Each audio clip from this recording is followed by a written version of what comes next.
Hey guys, welcome to the Best Online Tutorials channel. In this video, we're troubleshooting we can't find your camera error in Windows 11. Okay, so in general, what is this issue and what is this error? So this particular ID of this issue is no cameras are active or no cameras are attached error.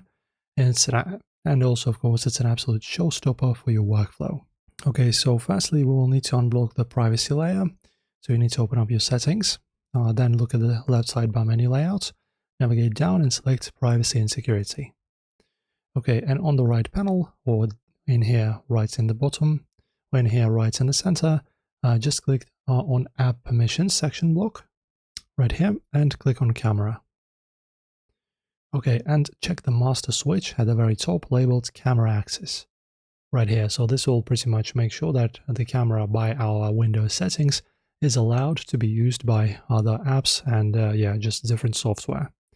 Then you can also do the second fix. If this privacy rule didn't do it for you, you need to right click on your start menu and open up your device manager. Okay, and in here guys, find your camera. In my case, it's going to be under cameras, and here's my USB webcam. So what you need to do, firstly, right click and uninstall device. After that, guys, you will need to either restart your PC or just unplug your camera and then plug it back in into your USB port. Your new, fresh drivers for your webcam will be installed and it will fix a bunch of issues. And after that, just click on Scan for hardware changes.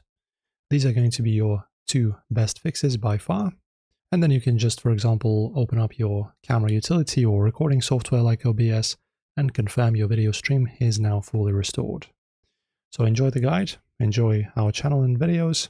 If you like them, don't forget to like and subscribe, and see you soon.